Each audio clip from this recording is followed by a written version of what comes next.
Expedition Church. Fantastic to see you today. You may have noticed that Garth didn't go anywhere. That's going to make sense in just a minute. I'm excited for what he's going to do for us in just a moment. But before he plays a little song, I wanted to have a moment of prayer. We have somebody in our midst this morning, Ellen Jones, and some of you maybe know her and her husband, Gary. Gary and Ellen came to Expedition several years ago and have served in a variety of capacities. Quite some time ago, Gary was diagnosed with cancer, and he extended his life far beyond what the doctor said he would, and in the midst of that, just served faithfully and loved people well and encouraged, and just really was a great representation of what it means to finish well. And so Gary went to be with Jesus over the weekend, and so the Bible, church, this thing that we're in, church, it's not an organization. It has to be organized, but it's not an organization. It's a family. That's what the Bible calls it. And so we are brothers and sisters of one another. And so when a sister is hurting, we want to hurt along with her.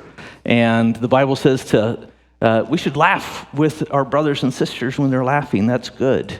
But we should mourn also when our brothers and sisters are mourning. And so let's take the time and not only pray for this moment, but let's also pray for our sister Ellen this morning as she's grieving the loss of her dear husband. And so, Father, comfort indeed for Ellen. I pray that she would have peace that passes understanding, believing to be true the words of the song that we just sang, that Christ and Christ crucified offers hope of resurrection. And God, we're grateful today that Gary is more fully alive than he's ever been, and that he's with you, and he has got to experience the desire of his heart in terms of living for you and honoring you and serving you. Thank you for the testimony of his life and how he suffered so well, leaned into and demonstrated grace.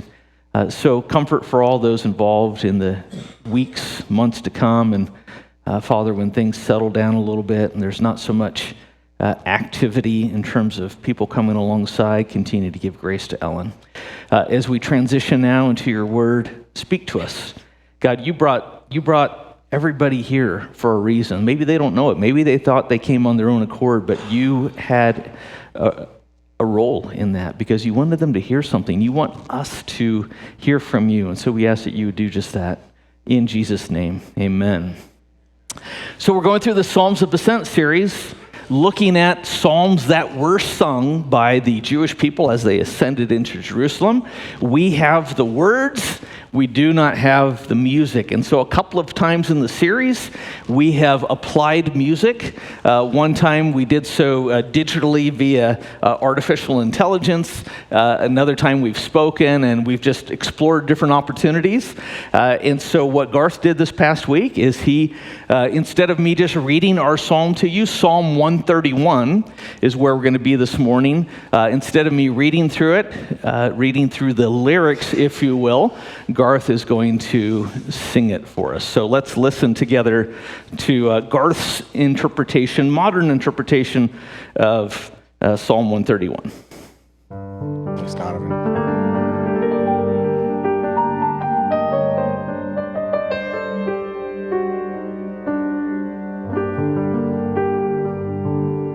My heart, oh Lord, is not lifted up. My eyes not raised too high.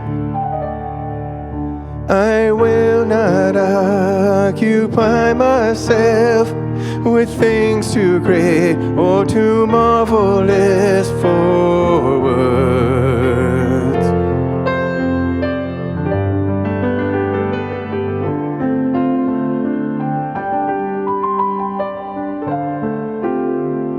But I have calmed and quieted my soul, like a weaned child with his mother, like a weaned child is my soul.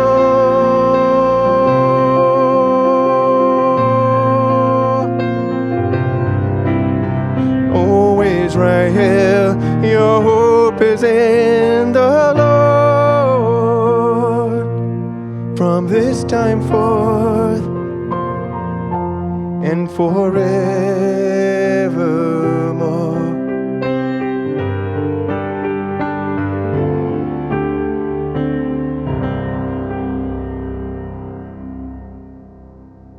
All right. Thank you, Garth. Fantastic. Thank you so much for blessing us with your gifts. I love that, part of the body of Christ also is God gifts different people for different things. A lot of you don't have that gift, but we're grateful that Garth does. Thank you, Garth, for blessing us with that. So Charles Spurgeon, you may have heard of him. He was a preacher, pretty famous one, and pretty good at it. And he actually preached on this psalm. And when he did, Charles Spurgeon said that it was one of the shortest psalms to read, but it was one of the longest to learn. One of the shortest to read, but one of the longest to learn. It's only 3 verses long. But somehow it describes the reality of the human condition that takes, just speaking out of experience for myself, and I'm sure for most of you, a lifetime to learn. What is that hard lesson to learn? It is this, that you and I do not have to be in control. You don't have to be in control. Now, here's my guess. I think that's hard because I think that there's a little bit of control freak in all of us. Probably you, there's some control freak going on. Maybe lurking beneath the surface, or maybe it's a little bit more obvious.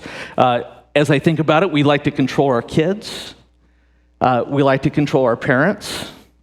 We like to control our coworkers and our boss. We want to control our future. We want to control the remote. We want control of our town and our state and our national politics and our politicians. We want to control where we sit at church. We want to control, if anybody can relate to me, the guy that is driving 5 miles an hour under the speed limit in the passing lane.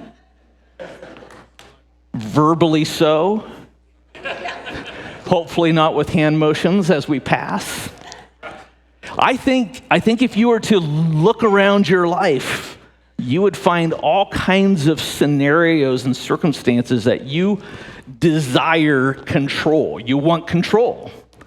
And there's probably, as I said, a little bit of control freak in some of those areas, some more than others. And although it may be hard to admit or even to say it out loud, I think a lot of times we even want to control God. We want to control God. That's the heart of this psalm. Anybody remember the movie Bruce Almighty? Great movie. If you're unfamiliar with Bruce Almighty, Jim Carrey plays a guy whose life is falling apart. His life is a wreck, and nothing's going right. Work isn't going right. He's a television news anchor. Relationships aren't going right, so he does what a lot of people do. He blames God. God, if only you. God. And so Bruce Almighty has an encounter with, guess who? No, Morgan Freeman, who plays God.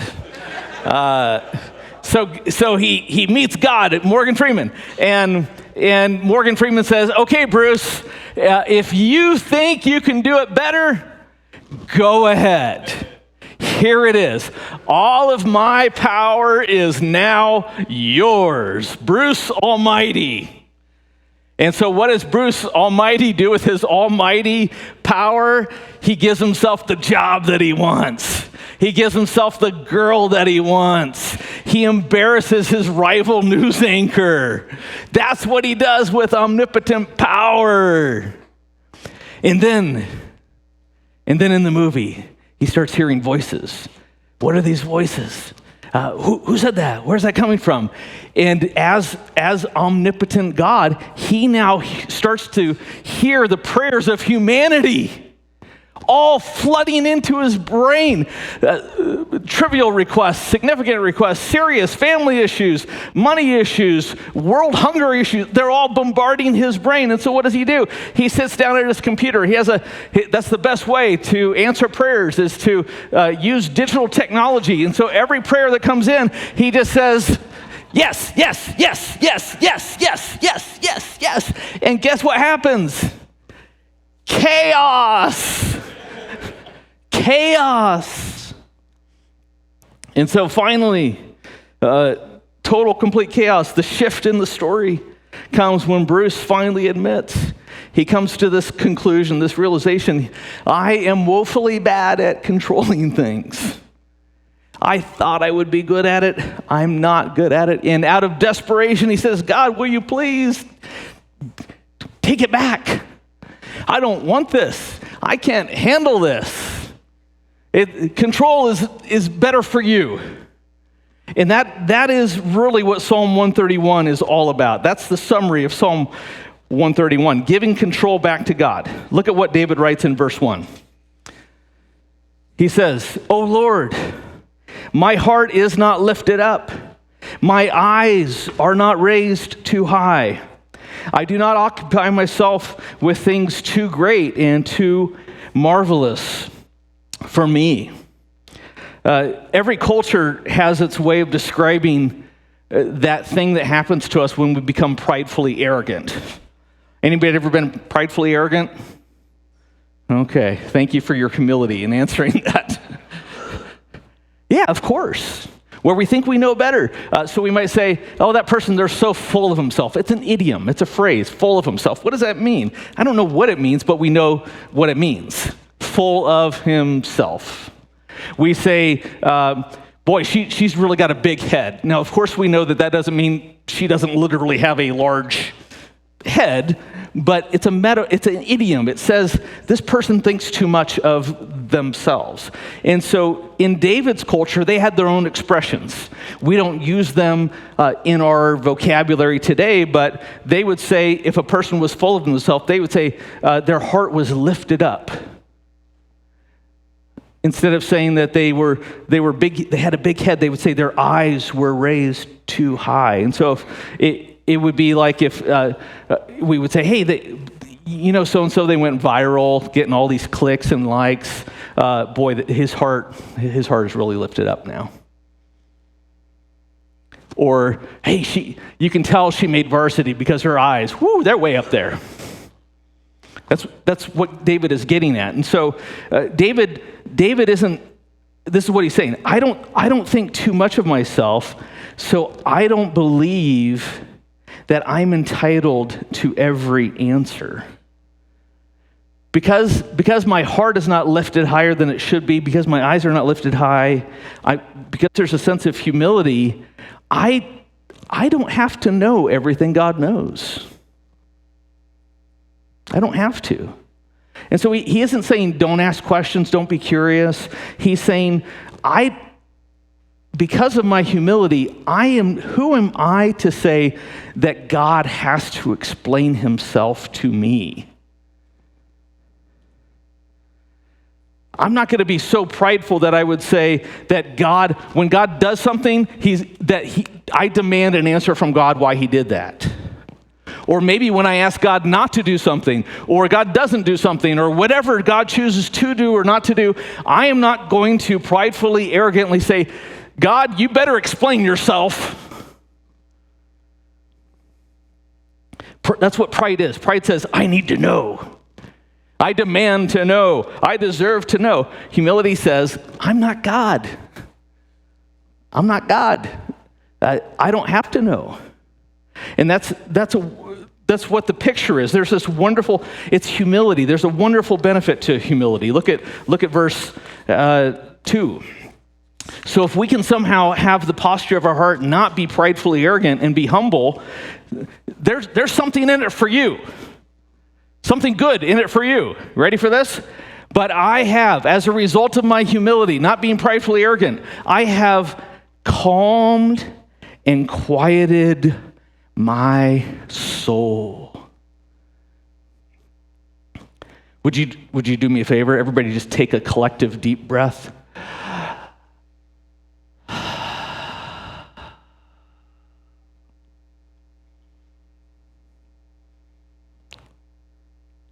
I've calmed, quieted my soul. Some of you need another one. You ready?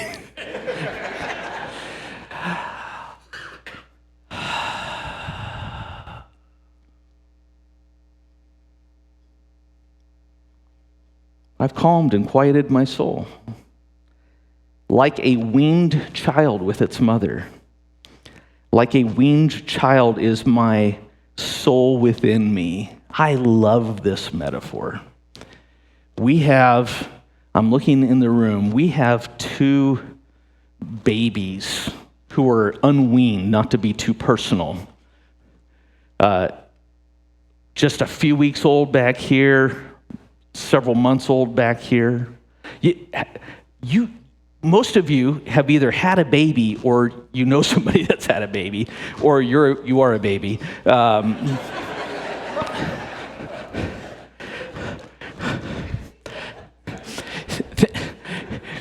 Think about the difference between a baby and a weaned child. So an infant who is still getting their nourishment from their mother, and then they grow and they become a toddler, and so they've weaned off of their mother.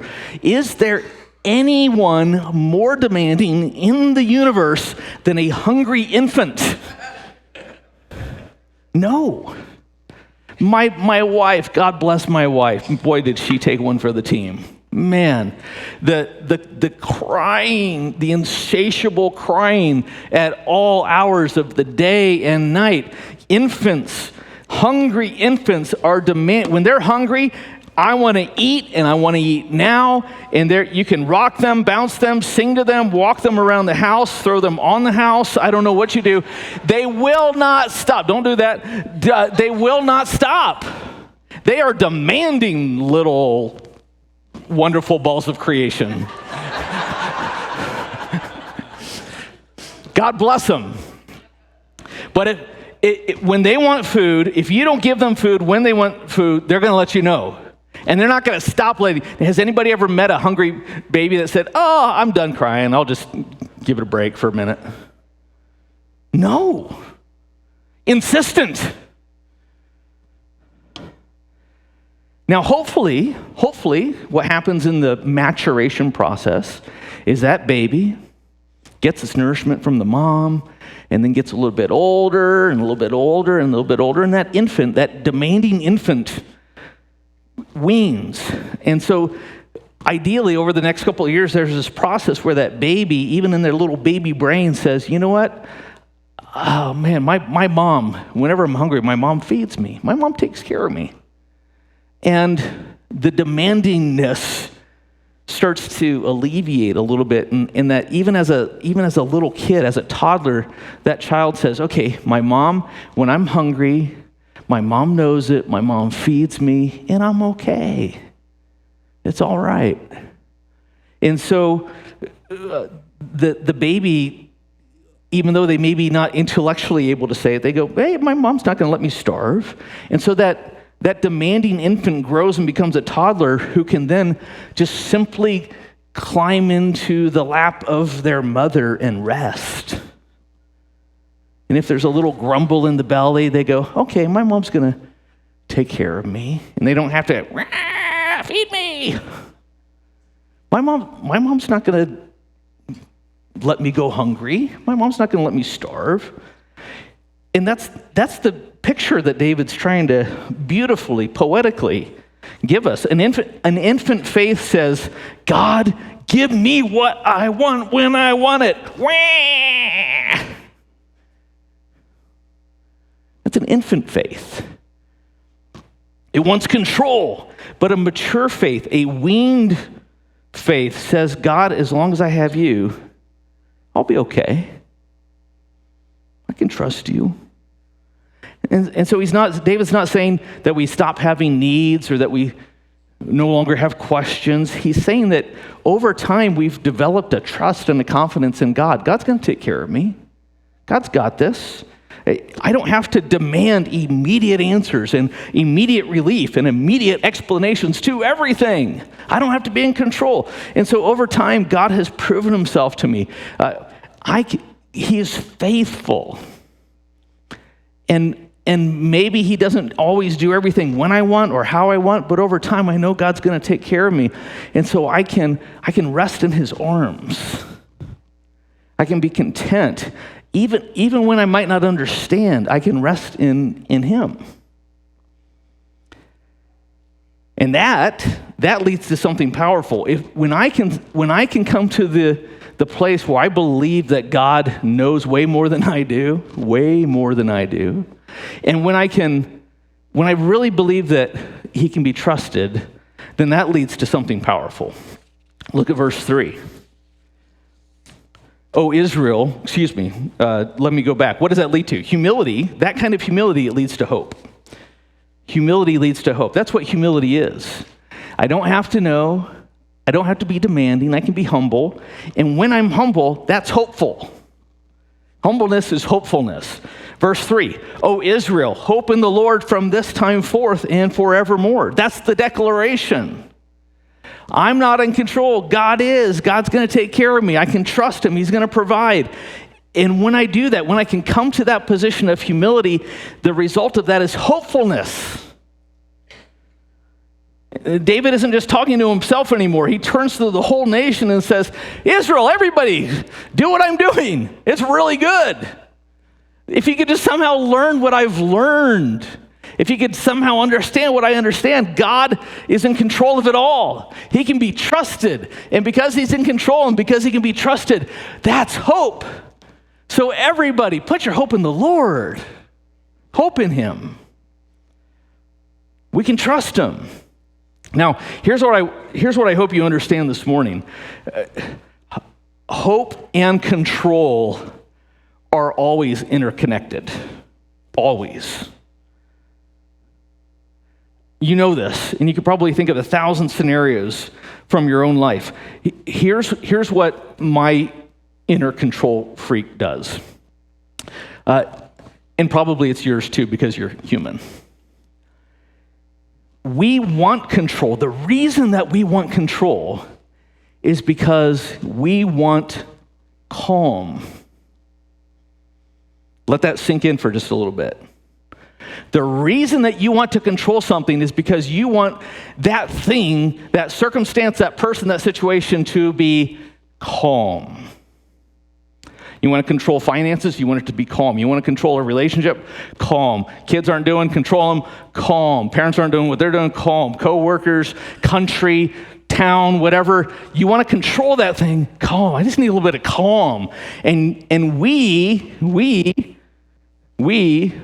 think that if we can control it, then it would be calm. It's not true.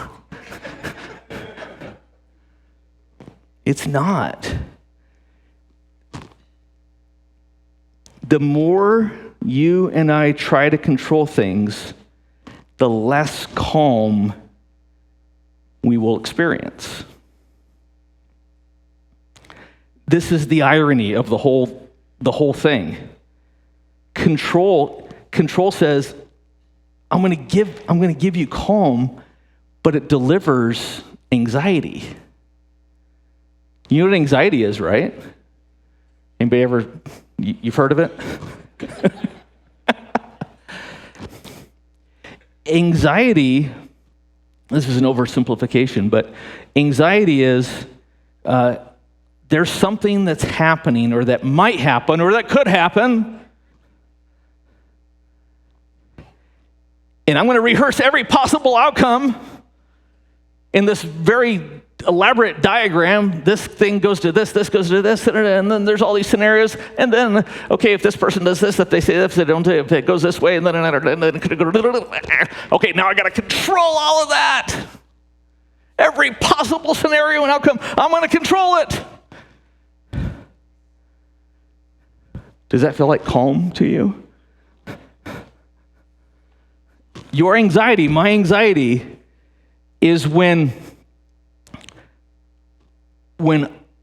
I say, I have to make this happen, or I can't allow that to happen, or I have to manage it so that this doesn't happen, or so that this is the outcome. That's not calm. So control and hope, why are they connected? Because control says it depends on me. Well, that's a lot of weight. But hope says, I can trust one who is in control, who is not me. And so whatever the scenarios are, God's got it. And so maybe, we just say, does God have it? Yes or no? The answer is always yes. Calm. I have a Post-it note next to my desk. It's been there for probably, 16, 17 months, give or take. You probably can't read it, not necessarily because of the size, but because I have the handwriting of an infant, speaking of infants. It sits right, I have a little stand right next to my computer where I put books or my Bible so I can read and type at the same time. And this is the Post-it note that sits there. It says, and it's really God speaking to me via Post-it note. Does God talk to you through Post-it notes? It says this, I already got this, just calm down. I already got this, just calm down. And then it says this, I'm working in ways you don't know.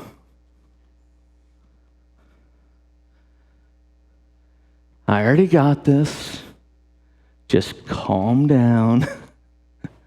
But God, what about this? If I get I already got this. I'm working in ways that you don't know. You can, through your human control, pull a Bruce Almighty and get overwhelmed. It's just too big. It's too much. You can't do it. But if you put your hope in a God who can,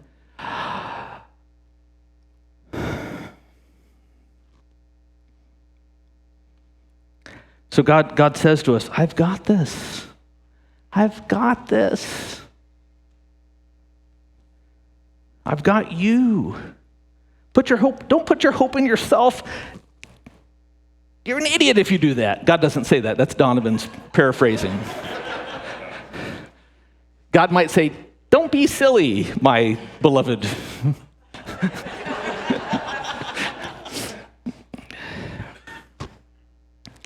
Calm and quiet, you will not find calm and quiet by more control. The only way that you and I will find calm and quiet is by surrendering control to our Father who can be trusted with control. And so here's my question for you this morning. What are you trying to control that really belongs to God? Your future,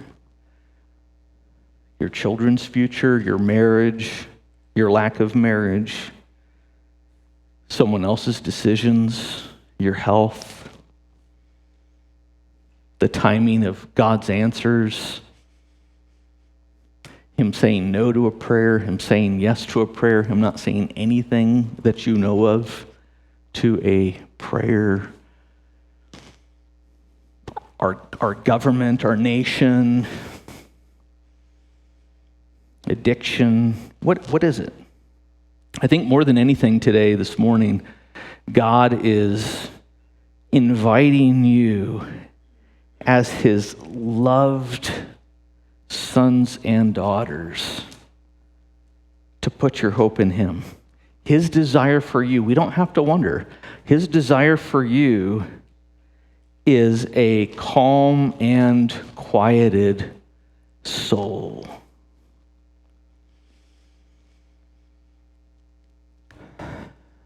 That's what He wants. And so perhaps this morning he's encouraging you to give up control, and he's telling you that you don't have to figure everything out. You don't have to have every question answered. You don't have to make every problem disappear. Maybe what he's doing this morning is saying, if you want calm and quiet, he might just be saying, hey, come on. Come into my lap. Let me hold you. I'm a good father. You can trust me. I'm going to take care of you. I'm going to take care of you. Let's all stand. And as we do, let's pause and give a little space for reflection. And here's what I'm going to ask you to do. If you can, name one specific area that's causing you not to be calmed and quieted. Just acknowledge it to God. Doesn't have to be fancy. Say my kids, my marriage, my money, my job, my whatever. The country, my health, my future.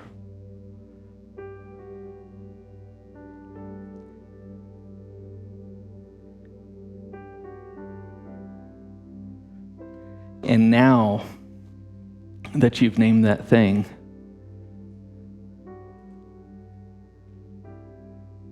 you can specifically say to God a simple prayer.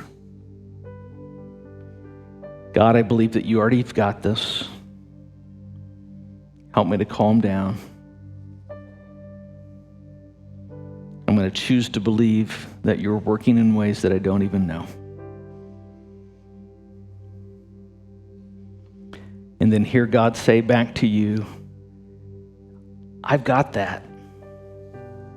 I've got you. I'm in control. Rest in me.